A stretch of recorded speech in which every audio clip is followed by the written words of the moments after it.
Bien, seguimos en este programa, pues ahora hablando de historia, por eso invitamos al profesor Reséndiz Bone, que es un experto en esto, es un historiador que anda pues en varias partes del estado.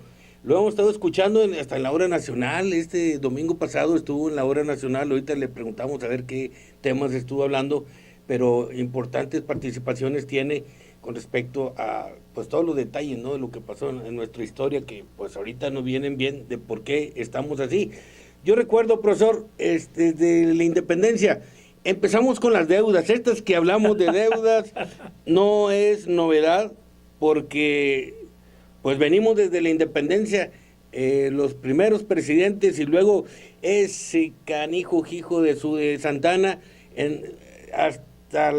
perdimos todo el terreno ese que es bien valioso desde Texas hasta California, era de México, nada más que este pelado, bueno, estamos batallando con el Trump, ya nos quitaron las tierras, ahora nos quieren correr hasta de aquí, yo creo. Y luego yo recuerdo vino la deuda siguió la deuda, entró Benito Juárez y le dijo a los franceses, debo, no niego, pago, no tengo, háganle como quieran, y bola, se vino. Ahí participó un mexicano allá en la batalla de Puebla, ¿verdad?, cuando se dejaron venir los franceses. Y luego la guerra de los cristeros, siguieron con las deudas, vino Porfirio Díaz, parece ser que, como te comentaba el doctor Rogelio Montemayor en el seminario que nos dio, que hablaba que era la mejor época, el mejor posicionamiento de la economía, en serio, increíble, pero ahí estuvo. Después ya se hizo el movimiento de la revolución en 1910, participaron varios coahuilenses. San Pedro también es parte importante de la cuna de la revolución. Madero la llamó cuna de la Revolución Mexicana, San Pedro de las Colonias. Fíjate. Cuando triunfa y pasa por ferrocarril de Ciudad Juárez a Ciudad Porfirio Díaz, hoy Piedras Negras, y se va hasta la Ciudad de México, y cuando habla en San Pedro de las Colonias dice, bien pudiera ser considerado San Pedro de las Colonias cuna de la Revolución Mexicana, porque cuando vivió en San Pedro, allí escribió el libro La sucesión presidencial en 1910 y se imprimió en San Pedro de las Colonias. Y ese libro en San Pedro, que fue el detonador de la Revolución Mexicana que inició Madero, nacido en Parras de la Fuente, pero lo mandan a la hacienda de la familia, a San Pedro de las Colonias, y allí escribe y allí se imprime la sucesión presidencial en 1910. Profesor, voy a esto de que ahorita estabas hablando de la pobreza extrema. Bueno, siempre hemos estado en estos problemas de la pobreza extrema, por eso tantos movimientos revolucionarios, derramamiento de sangre, y la última grande fue en la revolución de 1910 exactamente, donde participó Coahuila aquí se originó todo. Cuna de la Revolución Mexicana. Venustiano Carranza, Madero, expresidente de la República de Coahuila. Y luego dijeron, bueno, pues es un cuento de nunca acabar. ¿Por qué? Porque la gente se rebelaba, ¿no? Oye, ¿por qué nomás en unos poquitos está la riqueza y los demás puros pobres? Y por eso se levantaban, preferían darse en la torre, ¿verdad? Levantarse. Ese fue el problema del porfiriato, ¿eh? Sí. Hubo buenas etapas, pero al final el porfiriato estaba concentrando el espionaje, la explotación de los trabajadores. La Revolución Mexicana se hizo contra el porfiriato. Sí. No solamente por la reelección continua, más de 30 años, nomás le prestó 4 años el poder a su compadre Manuel González, pero después siguió él, a pesar de que el lema del plan de Tuxtepec era no reelección, y se le olvidó a Porfirio Díaz y se quedó más de 30 años. No más 30 años, que el PRI ni que nada. Bueno, entonces, pues ya la gente empezó a ver, oye, Porfirio, pues hay una riqueza muy concentrada en poquitos. Se veía, o sea, el dinero no lo puedes esconder. Total. Y toda la ni gente, la miseria tampoco. Ni la miseria el tampoco. hambre tampoco. Las dos cosas. Entonces, oye, todos estamos en la miseria, Porfirio, y mira tú, estás, sí, con los mejores ya grupos, viejo, fiestas, y no, hombre. Con una élite que lo rodeaba y lo adulaba. Dicen que en el castillo de Chapultepec, allí estaba el despacho y ahí vivía el presidente Porfirio Díaz, bueno, de Maximiliano de Habsburgo hasta Lázaro Cárdenas, que decide convertir el Chapultepec en Museo de Historia, y él construye Los Pinos. Pero en las reuniones dicen que Porfirio Díaz se quedaba dormido y otros prácticamente dirigían al país. Él lleno de medallitas, ¿verdad?, en actos suntuosos, ¿verdad? Sí. Pero al final de cuentas, Pues fue la causa de la Revolución Mexicana. Fue la revolución, el poder, las presidencias, eran momentáneas, estaban peleando por la presidencia, era el poder, era el dinero. O sea, desde entonces todo el mundo sabía, poder es dinero, dinero es poder. Oye, no, pues vamos a robarnos nosotros, ¿por qué nada más ellos? Y entonces, pues sucedieron ahí, se mataron unos a otros, hasta que dijeron, oye, vamos a pararle, vamos a crear el Partido Revolucionario Institucional, no, el Partido Nacional Revolucionario. ¿Qué dije? Yo me imagino, oye, vamos a apaciguar a esta gente, ¿verdad? Porque pues ya se está levantando cada rato, ya están bien despiertos. Mejor vamos a crear partidos políticos, vamos a crear disque elecciones, que se entretengan, que va a salir el que ellos quieren, para que no vean que estamos nosotros heredándonos el poder. Vamos a jugar a las elecciones. Me imagino que eso pensaron y dijeron, oye, empiecen, ¿a quién se le ocurre un partido? 2, 3 partidos. Vamos a hacerles ver que tienen dónde elegir, ¿sí? Sus próximos presidentes y gobernantes. Desde ahí empezó un partido, el primero, el Partido Nacional Revolucionario, luego vino el Partido Acción Nacional, el Partido Comunista, etcétera, etcétera, y ahorita ya es un mundo de partidos. Aquí en Coahuila, para el 4 de junio, 14, 15 partidos, hágame usted el favor, cabrón, como dijo aquel. Pero es la neta, ¿verdad? ¿Cómo es posible? Oiga, y les interesará el bien colectivo, les interesará mejor la ciudad, o a veces se hace negocios con los partidos. Se hace negocio, aquí es pura negociación. Bueno, estos negocios que estamos viviendo de tantos partidos, desde entonces de que se creó el Partido Revolucionario Institucional, ¿no? Fue el primer antes partido. Ya existía el Partido Comunista.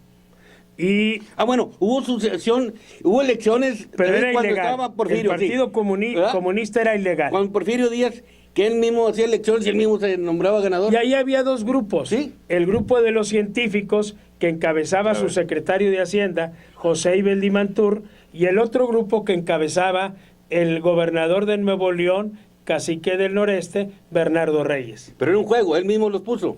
Eran dos grupos. Y al final dominó el partido de los científicos que encabezaba Ibeldi Mantur, que imponía al vicepresidente, ¿verdad? Pero dice Porfirio Díaz, le pregunta a James Cleveland, un periodista norteamericano, oiga, ¿y usted le va a seguir aquí? Dijo, no, yo estoy aquí porque el pueblo de México no había madurado, pero ya maduro otros. Y entonces comienza Francisco Ignacio Madero González a formar, y los anarquistas, a formar clubes antirreeleccionistas, y se forman partidos para lanzar a distintos candidatos, sobre todo a Madero. Bernardo Reyes también tenía su partido y su estructura, que como se rajó y se fue el general ya viejo, comisionado a Alemania, a Europa, los partidos, los clubes y grupos que había formado Bernardo Reyes se suman a Madero, y Madero crea hasta en los ejidos y en las poblaciones, San Pedro de las Colonias, el Club Antirreeleccionista Benito Juárez, en la región carbonífera se formaron clubes antirreeleccionistas para apoyar la causa de Madero. Por eso Madero, cuando ya es candidato, se crea un partido y es candidato a la presidencia de la República. Se hace otro fraude, meten a la cárcel a Madero en San Luis, se escapa como disfrazado de ferrocarrilero, se va a Laredo, Texas, y de allá a San Antonio, y en San Antonio es donde termina de elaborar el plan de San Luis, se imprime en una imprenta de San Antonio, Texas, los ejemplares los firma y los manda a todo el país, incluyendo al presidente general Porfirio Díaz Mori. Y ahí dice Madero, en el plan de San Luis, que el pueblo de México se levanta en armas el domingo 20 de noviembre a las 6 de la tarde o en la víspera, o sea, un día antes, donde no hubiera medios de comunicación. Por eso el 20 de noviembre hay desfile, porque se considera, de acuerdo con el plan de San Luis, de que el 20 de noviembre es el día que marca Madero como inicio de la Revolución Mexicana. Vámonos, Rezo. Lo de los partidos, regreso a lo de los partidos. El Partido Revolucionario, Partido Nacional Revolucionario. Bueno, cuando estaba había más después de la Revolución Mexicana, había más de 300 partidos políticos regionales. 300 cada partidos. General, cada gobernador promovía sus cada partidos. Colonia había. Y después del asesinato de Carranza, el 21 de mayo de 1920, en Tlaxcalantongo, Puebla, porque Carranza, al igual que Juárez, no querían generales como presidentes, querían civiles. Y Álvaro Obregón y el grupo de Sonora, pues se levantaron contra Carranza y lo asesina en Tlaxcalantongo. Pero Obregón es el que más generales mató en su ambición por el poder. Hasta los que le habían salvado la vida, él los mató por ambición. Fue electo presidente, después siguió Calles, Grupo Sonora, bueno, Adolfo de la Huerta interino cuando matan a Carranza, luego eligen a Álvaro Obregón, luego a Calles, pero Álvaro Obregón modifica la Constitución para reelegirse. Lo eligen, pero lo matan en la bombilla. Y entonces dice Calles, oiga, no, vamos a institucionalizar. Y esa gran convención, lo que tiene de virtud es que asisten todos los revolucionarios, los grupos, y forman un partido, el PNR, el 4 de marzo de 1929. 10 años después se crea el PAN, en 1939, por Manuel Gómez Morín, uno de los 7 sabios, que fue el primer director del Banco de México, creado por Plutarco Elías Calles. Y después surgen otros partidos políticos. El comunista. Y bueno, el comunista se legaliza y toma distintas modalidades, el PRD, etcétera. Y la realidad, bueno, es que la gente dice, bueno, que haya varios partidos políticos, pero no tantos, porque el financiamiento ordinario y el financiamiento extraordinario, o sea, en época de campaña, en realidad son cantidades muy fuertes. Sí. Y para acabarla, en el momento actual, en ningún partido hay democracia interna. O son por dedazo, o son por amistad, pero falta la democracia interna en todos los partidos políticos para la elección de sus dirigentes y selección de sus candidatos. Es un gran problema, ya hasta ahorita lo tenemos la Constitución para los partidos, ahorita que estabas hablando de los senadores, diputados, desgraciadamente pues sigue la pobreza extrema, pero es un tema para otra ocasión, hablar de los partidos políticos, profesor.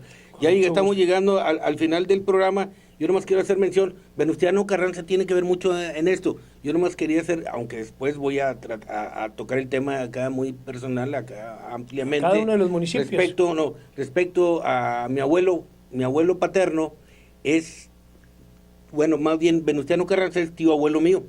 Mi abuelo es mi abuelo es Garza Castro, de Cuatro Ciénegas, José Venustiano Carranza de la Garza. Sí, es de la Garza Castro, mi abuelo paterno. Cuando se hizo el relajo Victoriano mandó gente acá a Cuatro Ciénegas y todos los Carranza y todos los de la Garza a correr. Hay unos que se fueron a Musquis, otro a Rosita, y los primeros llegaron a Sabinas. De los Castro, el primero Castro es pariente de nosotros, el primero que llegó a Sabinas es pariente de nosotros. Unos se fueron a Texas, los aviadores, los de Carranza, ¿sí? Esos aviadores son parientes de nosotros. Ellos se fueron hasta allá, hasta San Antonio. El 5 de febrero de 1915, don Venustiano Carranza, por decreto, crea la Fuerza Armada de México. La Fuerza Aérea. La Fuerza y eran Aérea los sobrinos, mexicana. Estos parientes que se habían ido a San Antonio de niños, se los llevaron de niños, huyendo de Victoriano Huerta, y allá entraron, eran unas, si checan ahí en la historia de estos chavos, académicamente eran unos genios. Alberto Salinas Carranza, los dos fue Carranzas, el primer comandante de la Fuerza Aérea Mexicana. Y allá se formaron, allá en Estados Unidos, y vinieron a integrar que su mismo tío, o sea, el tío Venustiano Carranza lo integró, pero ellos fueron los que empezaron, pero son parientes. Todo esto quedó en familia, así que afortunadamente, bueno, no sé, pero pues Venustiano Carranza es pariente de nosotros directamente. No hacemos nada, hicimos nada, pero sabemos, los que huyeron de los parientes, sabemos dónde estamos y nos conocemos. Oye, a ver si hablamos del Plan de Guadalupe y Venustiano Carranza, porque la revolución constitucionalista que inicia Carranza con el Plan de Guadalupe es lo que da como resultado la Constitución Federal de 1917 que hoy nos rige, y como somos una república federal, cada estado libre y soberano tiene su constitución, y en el caso de Coahuila, el 19 de febrero de 1918, el gobernador Gustavo Espinosa Mireles promulga la Constitución Política del Estado de Coahuila. O sea, tenemos la Constitución General de la República y la Constitución Particular de Coahuila. Así es. Profesor, pues estamos llegando al final del programa. Te agradezco mucho. Interesantísimo todos los temas que tocaste. Claro, prepárate lo del el tema de Venustiano Carranza y el Plan de Guadalupe para el próximo programa y tenérselo aquí a nuestros amigos. Ahí viene el 26 de marzo de 1913, 67 jefes y oficiales, hace 104 años, 67 jefes y oficiales con mandos de tropa firman el Plan de Guadalupe en la Hacienda de Guadalupe, municipio de Ramos Arizpe, que cuando vamos de Saltillo a Monclova, ahí da la mano. 100 años de la Constitución. Bien, pues amigos, amigas de Canal 10 de San Pedro de las Colonias, Canal 2 de Matamoros, Madero y Parras, Canal 9 de Piedras, allá por la Carbonífera también, nos ven 5 manantiales. A todos nuestros amigos, los ingenieros, gerentes de estos canales, un afectuoso saludo. Gracias, seguimos el próximo Dominó Político. Gracias, profe. Muchísimas gracias. Ahí estamos.